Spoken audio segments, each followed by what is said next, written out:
L'œil voit le monde, et ce qui manque au monde pour être tableau, et ce qui manque au tableau pour être lui-même, et, sur la palette, la couleur que le tableau attend. Et il voit, une fois fait, le tableau qui répond à tous ses manques. Et il voit les tableaux des autres, les réponses autres à d'autres manques. L'œil, instrument qui se meut lui-même, moyen qui s'invente ses fins. L'œil est ce qui a été ému par un certain impact du monde et le restitue au visible par les traces de la main.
La pierre, les pierres, matière et texture de densité si variée, offerte à la frappe inlassable qui s'y attache, répondant comme à un appel d'une divinité cachée.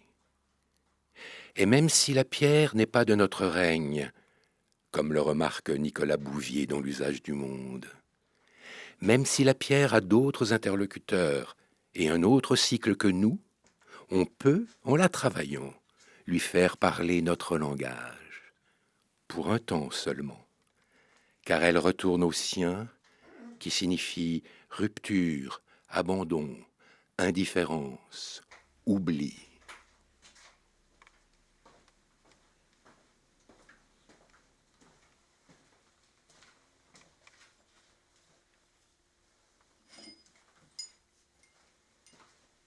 Dépassons l'ingratitude d'un cœur de pierre. C'est le silence glacé, admirable et monumental de ces formes éloquentes et muettes qui nous atteint, au-delà de toute passion éphémère. Mémoire de pierre taillée, de pierre polie, de pierre sculptée, de bornes milliaires, longue marche et limite à signer autant incisé, gravé dans le bloc.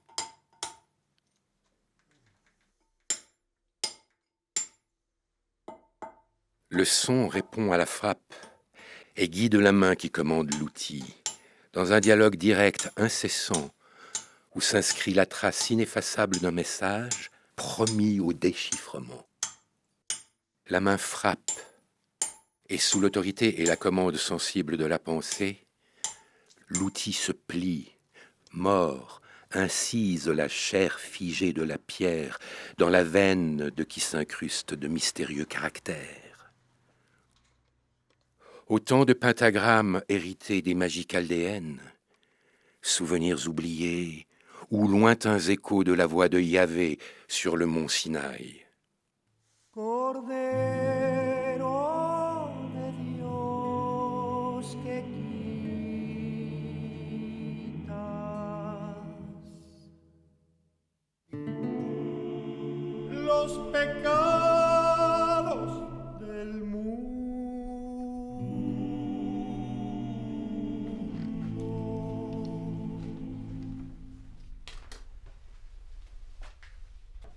Quelle définition donner à ce travail? Où le situer? Entre les effets d'une splendeur criant la fierté de sa puissance, ou les traits plus modestes d'une œuvre qui ose un regard prudent sur la résolution silencieuse de toute chose?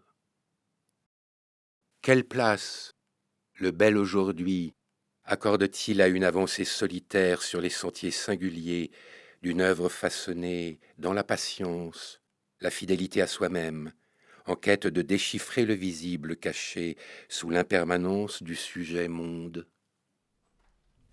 Seraient-ce les directions empruntées par l'ouvrier François Oliver, venu de Majorque, son île natale, engagé sur le chantier de l'existence?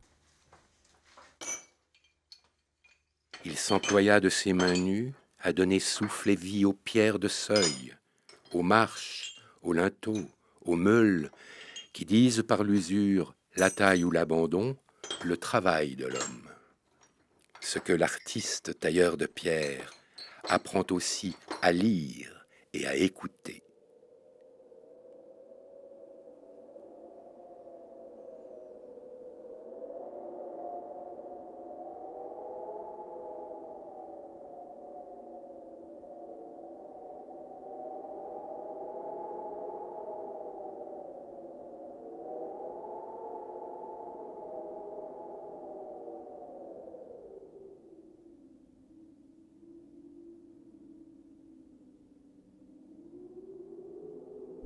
J'ai besoin sans arrêt de passer d'un signe à l'autre. Mais c'est parce que j'ai pas besoin de stabilité moi-même. Enfin, j'ai une stabilité qui est différente. La vie m'a appris que la stabilité, si elle existe, elle vient de la polyvalence. Parce que la vie quotidienne dans un village ou sur mon quartier que j'ai connu pendant plus de 40 ans, pratiquement tout le temps. J'étais la seule personne la plus ancienne du quartier qui vivait tout le temps dans le quartier. Et parce que j'allais à l'atelier, je revenais par une rue, je repassais par une autre. Et tous les jours, je voyais quelque chose de neuf et ça n'avait pas besoin d'aller voyager, de me dire il faudrait que je me change les idées. Les idées me changent, sont changées par les choses elles-mêmes. Mais ça tient à une fragilité de ma personne profonde qui est que ça fait comme si je n'archivais pas au sens des archives municipales ou les archives qu'on va regarder comme ça puis qu'on referme, on remet dans le casier. Je suis trop victime des émotions, des changements de vie, des choses comme ça tout le temps. Alors bon, ça bouge un peu ce que je savais, je me dis, ah ben tiens. Très souvent, avec Elisabeth, je suis têtu, je ne veux pas telle chose, et après je cède, et je m'aperçois que j'ai bien fait. J'ai bien fait de céder, parce que céder, c'est toujours mieux que de savoir, enfin, ça m'apporte plus à moi. Je suis frappé, moi, de ma vie telle que je peux en parler, qui est une vie extrêmement riche, parce que extrêmement appauvrie, avec une conscience d'exister qui est très fragile, et la conscience d'avoir reçu à cause de ça des quantités de choses dont malheureusement ici je ne sais pas trop à qui les rendre. Bon, mais après tout, ai-je à rendre? Mais j'ai absorbé.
C'est une église, une des rares, qui a toute son histoire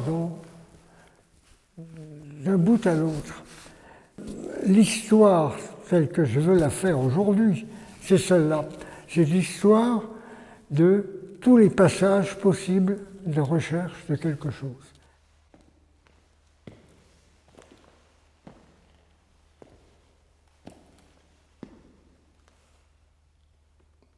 Il reste donc des choses de la première construction, puis après, chacun est venu selon les périodes.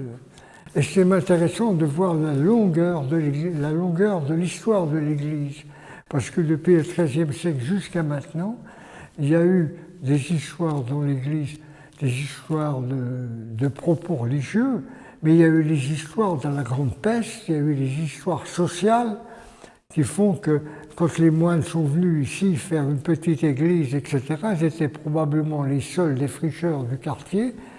Ils se sont agrégés à des grandes abbayes comme celle de Saint-de-Cluny ou celle de Saint-Martin-de-Tours.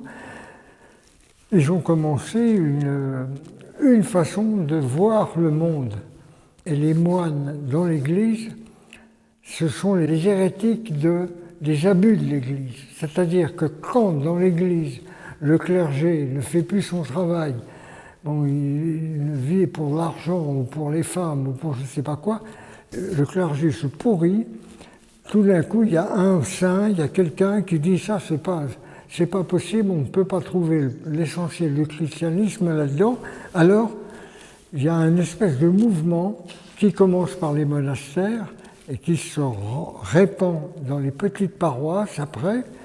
Mais c'est un mouvement de renouveau, mais de renouveau qui est le retour à des sources vives et austères. Et au point de vue théologique, c'est très important de voir que c'est très hérité des Byzantins, parce que les Byzantins, pour eux, le Christ est ressuscité le jour de sa résurrection. Et tout le monde après se ressuscite tout doucement. Donc les païens, les bêtes, sont en voie d'aller vers et de connaître le Christ de Jérusalem. Ce ne sont pas les ennemis, ce ne sont pas les hérétiques. Pour les romans, personne n'est hérétique au sens strict du terme, c'est-à-dire en cherchant une autre religion. Ce sont des chrétiens qui ne sont pas encore arrivés. Et c'est très paisible.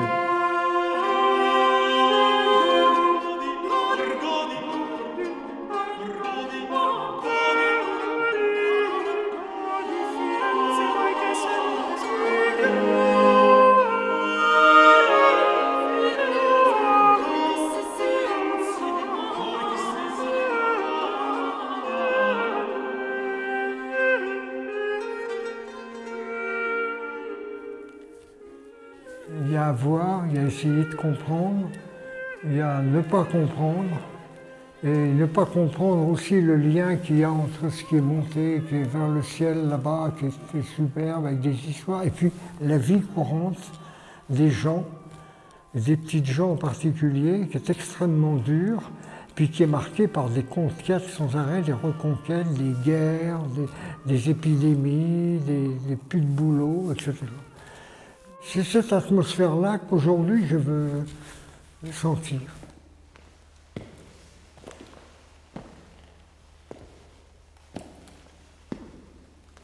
Cette rapidité et cette justesse pour dessiner les deux serviteurs ou anges, enfin je ne sais pas ce qu'il faut en penser, ça c'est très extraordinaire. Il y a plusieurs endroits où on a l'impression que le type, en disant hop, il a fait la barque. Je vois le peintre tromper son pinceau et faire hop, dessine cette barque, etc. Il y a une vitalité parce que justement c'est comme de l'écriture simple, c'est comme quelqu'un qui écrirait après avec un crayon. Mais on retrouve toujours dans ces fresques tout d'un coup une liberté culturelle, une liberté. Les gens qui sont... C'est incroyable, le type qui a fait les pattes d'oiseau, par exemple. Là, alors, il y a une chose, il dessine, c'est comme ça. Et c'est très intéressant. Il faut regarder ici, par exemple, là, cette espèce de fresque, comment c'est fait. Hein? Bon, eh ben, prenez un pinceau, et puis hop, on fait... C'est vraiment du décor de théâtre, c'est fabriqué comme si c'était pour une fête, quoi. Mais ensemble, ça va être comme une tapisserie. Ça va faire comme un tapis à l'intérieur.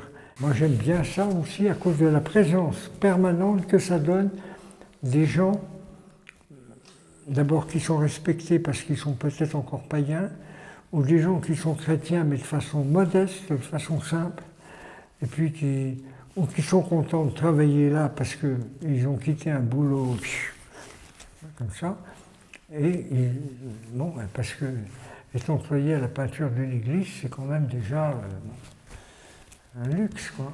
Ici, c'est bien parce que c'est quand même pas des grands artistes, quoi. C'est déjà quelque chose qui sent un peu le christianisme pénitencier, enfin. Mais ça se comprend aussi à cause de l'histoire même, parce que avec tout ce qui s'est passé en Europe entre le XIIIe et le XVe, XVIe siècle, bon, le nombre de guerres, le nombre de l'épidémie de peste, qui a tué un nombre incalculable de gens, et les gens se sont trouvés acculés. C'est déjà plus, comme dans les grands chapiteaux romans, le Christ qui est ouvert, qui est absolument paisible, dans une mandale finie, qui est une espèce de fin du monde. Le monde est fini, il est très bien comme il est, avec les animaux, tout est parfait. Et quand même, je ne renie pas, mais il y a une fonction qu'on n'aime pas trop dans les églises, mais qui est une fonction aussi, c'est que les gens qui sont désespérés, qui n'arrivent plus à voir clair nulle part, bon, quelquefois, ils viennent, ils allument une bougie dans une église en disant peut-être que ça va me faire respirer. Hein. Peut-être que ça va m'apporter ce que malheureusement rien ne m'apporte.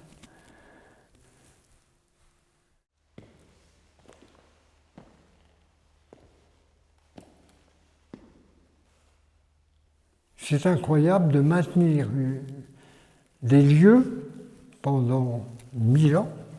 1000 ans avec une histoire détaillée. Moi, ça me donne du recul à travers l'histoire de l'Église, à travers l'histoire de la croyance, à travers tout. Et c'est très beau, parce que moi, j'aime beaucoup cette fluorescence comme ça. Voilà. On a l'impression, quand on lève les yeux, qu'on est dans un autre monde visuel, parce que les courbes, les voûtes, les dessins, les peintures tournent aussi comme tournent les voûtes, comme tournent, mais on sort de l'ordinaire, disons.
Lettre de Thaddée.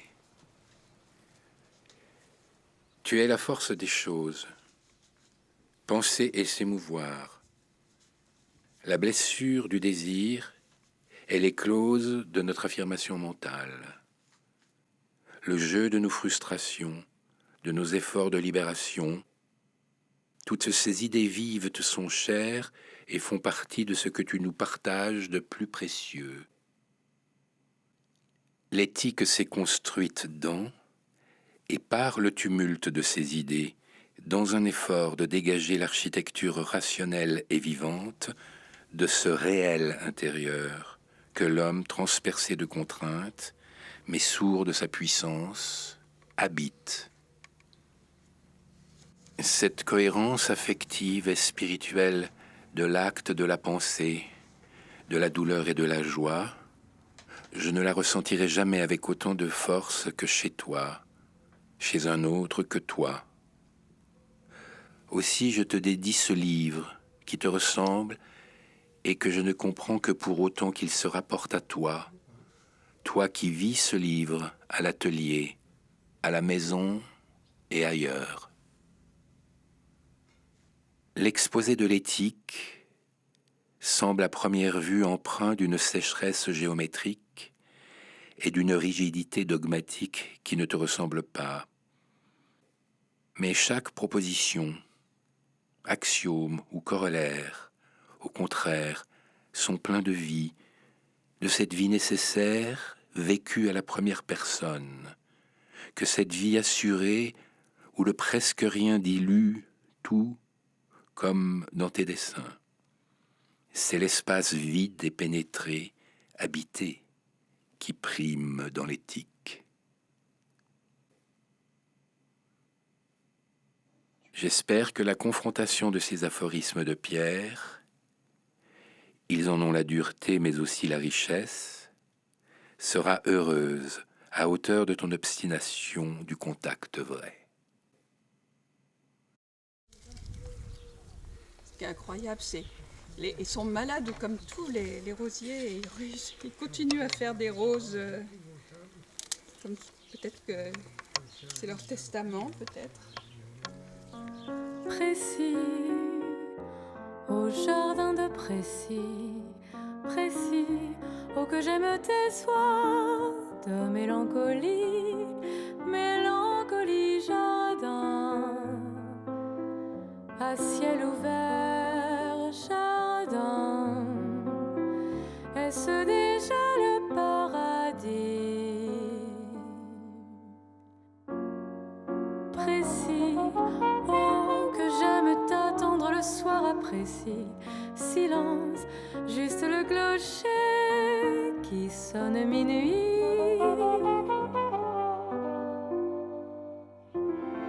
Les oiseaux de soie qui se glissent près des pivoines endormies et les glycines qui frémissent au jardin, jardin de Précis, où ma merveille, où mon pays, suis-je déjà en paradis?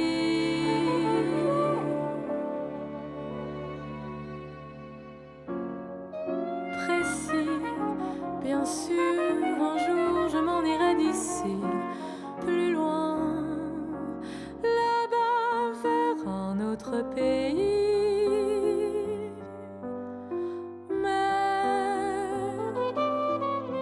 Je peux vouloir quelque chose, oh j'aimerais savoir que fleurissent mes roses à ciel ouvert pour ceux qui s'aiment, à ciel ouvert que tu deviennes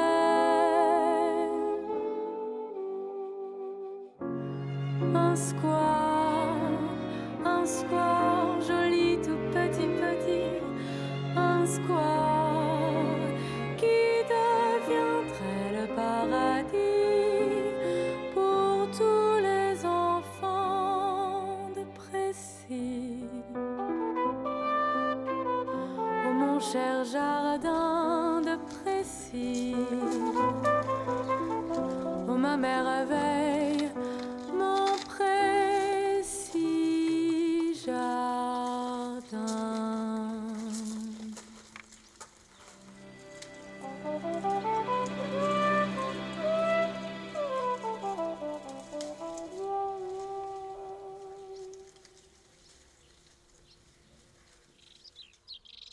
Toute fleur n'est que de la nuit, qui feint de s'être rapprochée. Mais là d'où son parfum s'élève, je ne puis espérer entrer. C'est pourquoi tant il me trouble et me fait si longtemps veiller devant cette porte fermée. Toute couleur, toute vie naît d'où le regard s'arrête. Ce monde n'est que la crête d'un invisible incendie. Qu'est-ce que le regard? Un dard plus aigu que la langue, la course d'un excès à l'autre, du plus profond au plus lointain, du plus sombre au plus pur, un rapace. Dans l'enceinte du bois d'hiver, sans entrer, tu peux t'emparer de l'unique lumière due. Elle n'est pas ardent bûcher, ni lampe aux branches suspendues. Elle est le jour sur l'écorce, l'amour qui se dissémine, peut-être la clarté divine, à qui la hache donne force.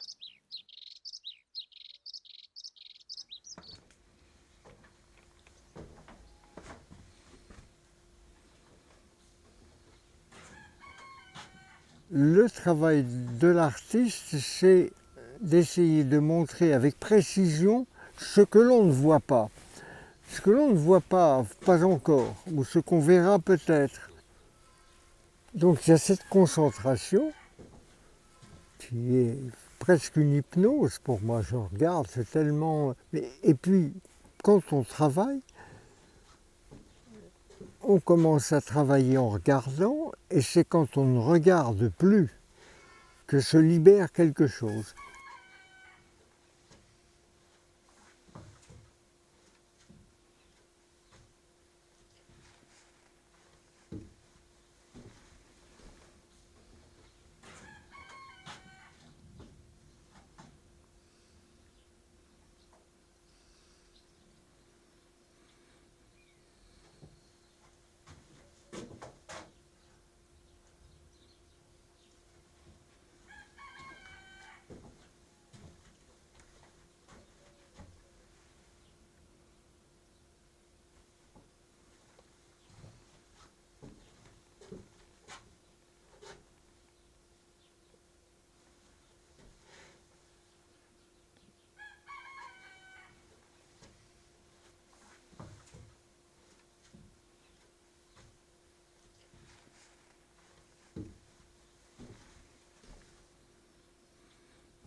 Pour comprendre quelque chose de la souffrance humaine, il faut que je revive les choses. Alors j'ai vécu effectivement à la guerre, j'ai vécu à l'usine, au machin, j'ai vécu des choses. Je ne me suis pas engagé dans le combat ouvrier, dans des choses folles. Bon, j'étais pas capable. Je me disais, il faudrait 20 ou 30 ou 40 ans de travail muet pour arriver à quelque chose. Bon. Ma chambre à coucher, c'est notre chambre à coucher. Judith avait son berceau juste à côté.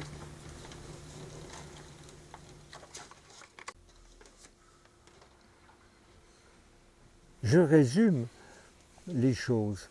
La vie est un peu plus complexe, mais j'adore la complexité de la vie.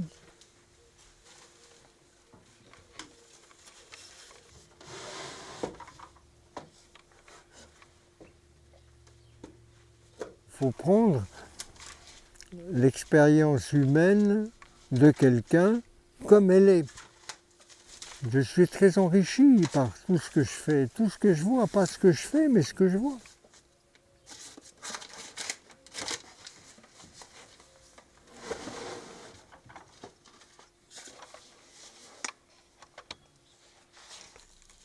J'ai fait de la vulnérabilité, de la mise en état de pauvreté du sens, un moteur de vie.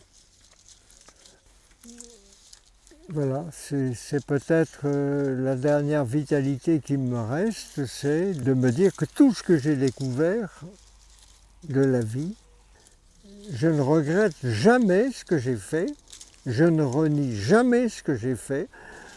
Je me dis, tu n'as peut-être pas compris la richesse de ce qu'il te disait, c'est tout.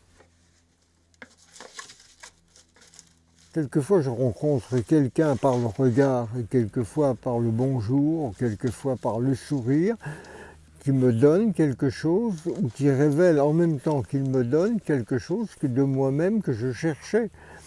Ce n'est pas captable. C'est un espèce de mouvement. On voudrait bien arrêter le bon moment où on voit quelqu'un comme le modèle, vous voudrez tout immobiliser en se disant ça y est, c'est la situation idéale. Eh bien non.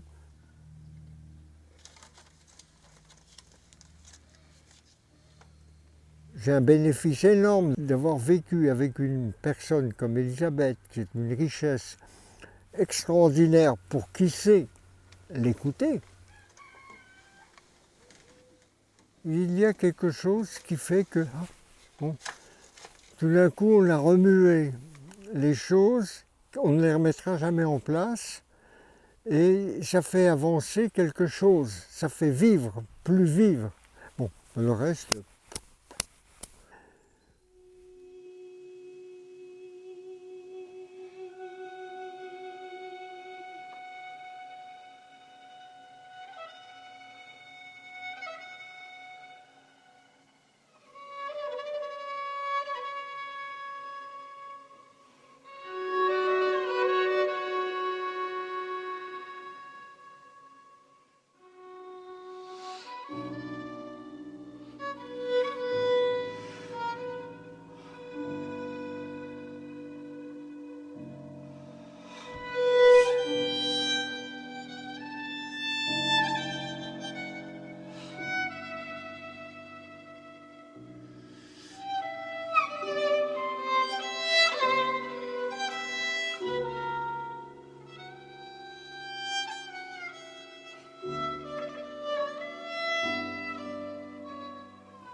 Giacometti regrette les bordels disparus. Je crois, dit Jean Genet, qu'ils ont tenu trop de place dans sa vie pour qu'on n'en parle pas, et leur souvenir tient encore. Il me semble qu'il y entrait presque en adorateur. Il y venait pour s'y voir à genoux, en face d'une divinité implacable et lointaine. Entre chaque putain nu et lui, il y avait peut-être cette distance que ne cesse d'établir chacune de ces statues entre elle et nous. Chaque statue semble reculer dans une nuit, ou en venir, nuit à ce point lointaine et épaisse qu'elle se fond avec la mort. Et lui, abandonné sur un rivage, d'où il la voit à la fois rapetisser et grandir dans un même moment.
Quand s'achèvent les images, voilà que le questionnement reprend.